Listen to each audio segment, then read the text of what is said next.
অবশেষে সরকারি ত্রাণ পৌঁছলো মুর্শিদাবাদের জাফরাবাদ রানীতলা বাড়ি পুড়ে যাওয়া লুটপাট হয়ে যাওয়া পরিবারের সদস্যদের হাতে। ব্লক প্রশাসনের আধিকারিকদের উপস্থিতিতে সরকারি ত্রাণ তুলে দেওয়া হয়। এলাকার প্রায় ৩৫ জন পরিবারের হাতে ত্রাণ তুলে দেওয়া হয়।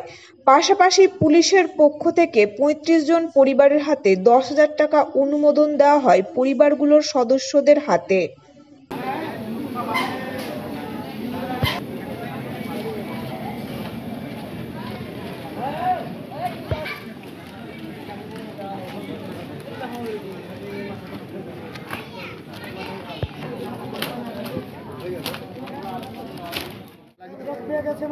আমরা এখন 35 পরিবার এখানে জাফরাবাদে দিচ্ছি, আর রানীপুরে 20টি পরিবার। কি কি দিচ্ছেন এখন রিলিফ মেটেরিয়ালের সব কিছু, রান্নার জন্য স্টোভ, কেরোসিন তেল, সর্ষের তেল, হলুদ, নুন, এভরিথিং, চাল ডাল সব।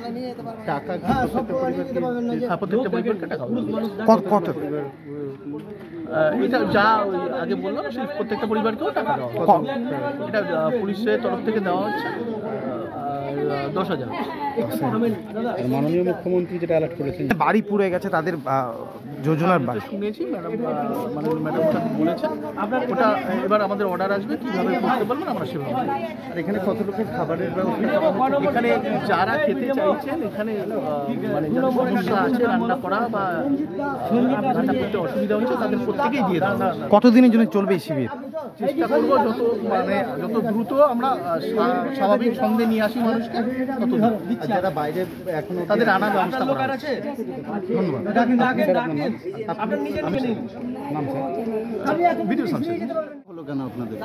আমাদের এখানে অনেক খারাপ পরিস্থিতি, যেহেতু অনেক মারধর, অনেক ঝামেলা হয়েছে, বাড়ি ভাঙচুর, আগুন ধরিয়ে দিয়েছে। অনেক বাচ্চাদেরকে নিয়ে সব দোতলা তিনতলা ছিল, একটা বাড়িতে আগুন ধরিয়ে দিল। দিয়ে সব যখন পালালো তখন আমরা সব গ্রামের বউরা ছেলেরা মিলে সব বালতিতে করে জল নিয়ে গেলাম, দিয়ে সব বন্ধ করলাম। তারপরে ছাদ থেকে সব মই লাগিয়ে সেই বাচ্চাগুলোকে নামানো হলো। তারপরে আবার অনেক ঝামেলা, তখনও কিছু প্রশাসন আসেনি। তারপরে আস্তে আস্তে নাকি আসছে।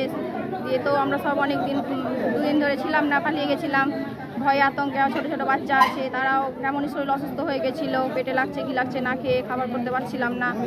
দিয়ে সবাই ডাকছে যে না গ্রামে আসো, সবাইকে একতা হতে হবে, এই করতে হবে। তো শুনছি নাকি আবার ওরা বলছে যে যতদিন কেন্দ্র বাহিনী আছে ততদিন আমরা সুরক্ষিত আছি, তারপরে চলে গেলে আর নাকি আমাদেরকে আবার নাকি হামলা করবে। এই অবস্থায় কি চাইছেন? আমরা চাইছি আমাদের এখানে সারা জীবন যেন কেন্দ্র বাহিনীর কোনো সরকার প্রশাসন যেন কেন্দ্র বাহিনীর মানে আমাদের এখানে ব্যবস্থা করে, ক্যাম্প বসিয়ে দেয়, না হলে আমরা এই অবস্থাতে এখানে থাকতে পারবো না। কোথায় থাকছেন এখন? আমরা এখন এই প্রাইমারি স্কুলে রান্না বান্না খাওয়া দাওয়া হচ্ছে, তো এই খাবার নিয়ে আমরা কি করব? পেটে খাবো, এক কাপড়ে আমরা থাকতে পারবো, আমরা কাপড় নিয়ে কি করব? আমরা এক কাপড়ে থাকতেও পারবো, কিন্তু আমাদের বাড়ি ঘর তো আমরা আতঙ্কে তো আছি। এইরকম অবস্থাতে তো থাকা যাবে না।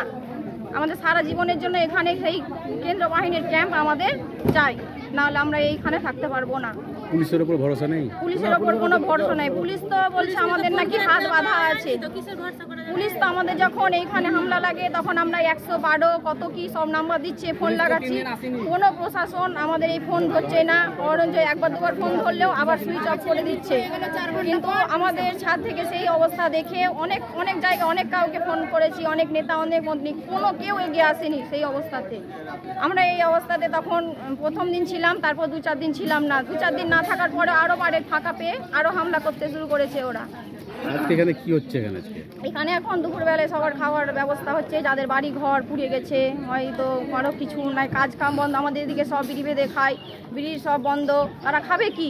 চাল নাই, ডাল নাই, কিছু নাই, ওইভাবে খেতে দিচ্ছে। এবার আমাদের খেতে দিবে, তারপরে যাদের বাড়ি পুড়ে গেছে তাদেরকে বাড়ি দিবে। আমরা চাই তাদেরকে বাড়ি করে দিই। শুধু তিরপাল দিয়ে কি হবে? আজ দোতলা তিনতলা বাড়ি, সেই হাঁটি করে দরজা, সেই জিনিস নাই। তিরপাল দিয়ে আমরা বাস করবো, দিয়ে আমরা কি করে থাকবো? বরং ওরা এসে বলছে যে যদি আবার কিছু বলতে যাচ্ছি, ছেলেরাকে ভেতরে রাখছি, মেয়েরা যদি বলতে যাচ্ছি তো বলছে যে স্বামীর যদি প্রাণ বাঁচাতে যাস তো তোরা বাইরে আয়, অমুক কর। আমাদেরকে অনেক রকম নোংরা ভাষা কথা বলছে। ছোট মেয়ে বাচ্চাগুলোকে নিয়ে ভয় করছে যে না বাচ্চাগুলোকে তোদের এই করে দিব, তাই বলছে। আপনাদেরকে কি ভাষায় আর বলবো এই কথাগুলো? এই যে আপনি বংশী আসবে না, কি করে পাতা তামাক দিচ্ছে, আমরা বিড়ি বাঁধবো। আমাদের এখানে সব বিড়ি বেঁধে খাই। এবার আতঙ্কে এত লোকজন এইখানেই বসে থাকছি, আমরা বিড়ি কি করে বাঁধবো? সব পাতা পচে গেল। সব তো আগুন ধরিয়ে দিয়েছে। এবং এতে তো আপনার সমস্যা তো হচ্ছে খুব। আমাদের অনেক সবার সমস্যা হচ্ছে, সবার সমস্যা হচ্ছে।